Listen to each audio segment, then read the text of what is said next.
প্রিয় হাতিয়াবাসী, আপনারা দেখছেন গত রাতে কি তাণ্ডব লীলা না তারা চালিয়েছে, কি সন্ত্রাস, কি ভয়ঙ্কর পরিস্থিতি। এটা মনে হয় যেন সেই কালো রাত্রি। আজকে হাতিয়াবাসীর মুক্তির দিন।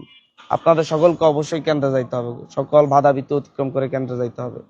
দলে দলে সকল গ্রাম থেকে পাড়া মহল্লা থেকে আপনারা আপনাদের প্রস্তুতি নিয়ে কেন্দ্রে যান, যাতে করে কেউ বাধা সৃষ্টি করতে না পারে। আজকে যদি মুক্তি না মেলে তাহলে আর মুক্তি মিলবে না, মুক্তি অসম্ভব হয়ে যাবে। এই হাতিয়াকে আপনারা আপনাদের বিবেককে প্রশ্ন করুন, এই হাতিয়াকে এই সকল সন্ত্রাসীদের হাতে ছেড়ে দিবেন নাকি হাতিয়াকে মুক্ত করবেন? যদি হাতিয়াকে আসলেই মুক্ত করতে চান তাহলে এই সকল সন্ত্রাসীদের বিরুদ্ধে প্রতিরোধ গড়ে তুলুন। মা বোনরা, আপনারা সকলের প্রতিরোধের নেতৃত্ব দিন। আপনারা জানেন জুলাই গণ অভ্যুত্থানে মা বোনদের যেই নেতৃত্ব ছিল, সকলে মিলে যেভাবে দাঁড়িয়েছিল, এটা জুলাই গণ অভ্যুত্থানের মতো আরেকটা দিনই আপনাদের সামনে উপস্থিত হয়েছে। আপনাদের অধিকার আপনারা বুঝে নিন, অবশ্যই অবশ্যই আপনাদেরকে বুঝে নিতে হবে। না হয় হাতিয়ায় সেই আগের পরিস্থিতির কথা স্মরণ করুন, কি পরিস্থিতি হতে যাচ্ছে। আমরা নতুন করে হাতে গড়তে চাচ্ছি, আপনাদের সকলের সহযোগিতা প্রয়োজন।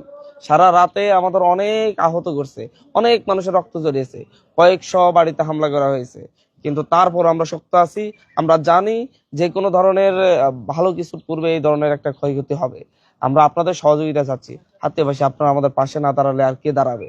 আপনারা সবাই পাশে দাঁড়ান, দেখবেন আমরা মুক্তির দিন, সুন্দর দিন আপনাদেরকে উপহার দিব। সকলকে ধন্যবাদ।